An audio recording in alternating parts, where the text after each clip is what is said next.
The air was heavy with blood, the alarms a distant echo in my ears as I stepped through the rubble. The guards, the scientists, every last one of them, lay dead in pieces. But I felt no satisfaction. Not yet. I needed more.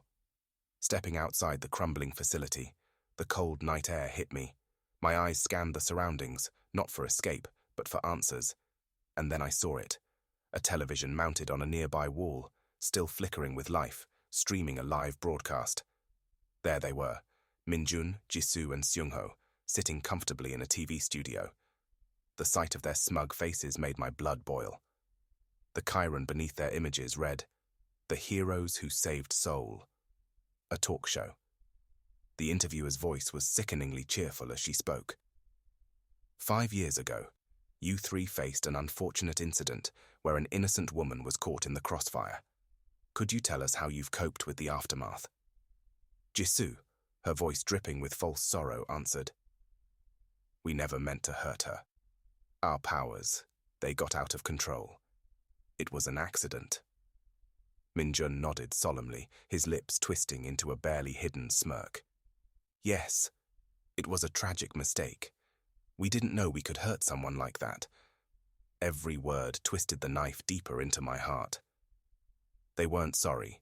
They didn't regret a thing. They had ruined my life, put my mother in a coma, and now they were parading around as heroes.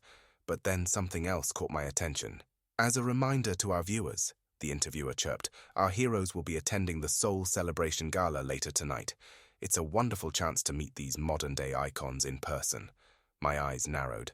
I had their location. I knew exactly where they would be. I didn't need to watch anymore. My claws flexed as I turned away from the screen. They were at the gala, surrounded by the very people who worshipped them. But that was about to change. They wouldn't be heroes much longer. The streets blurred around me as I moved faster than ever before. The energy from the portal still surged through my veins, making every muscle burn with power. Every step brought me closer to them.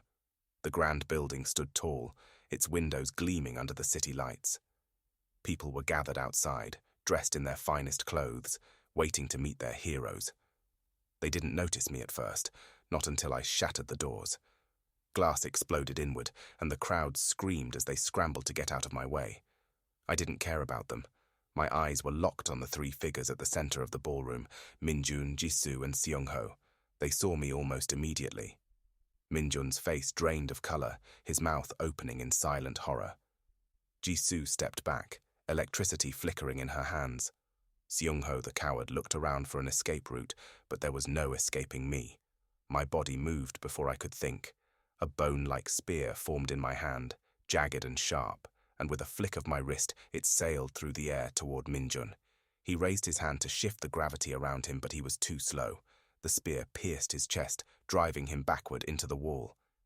His powers faltered, the gravity around him collapsing as he fell to the floor, gasping for breath, his hand clutching the bone jutting out of his chest.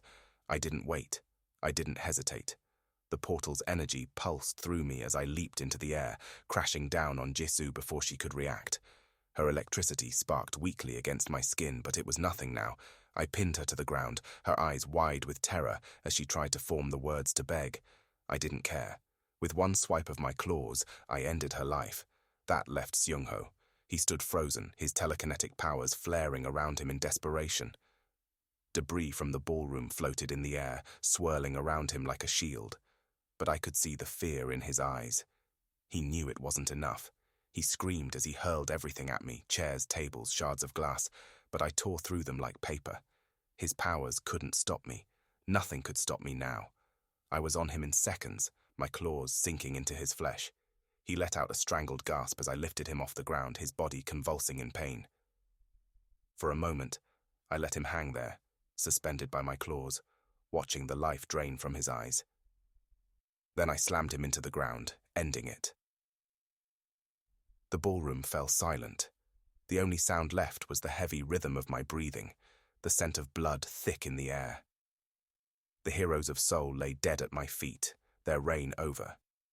But as I stood there, staring down at their lifeless bodies, I felt something stir inside me, something darker, something that whispered that this wasn't enough.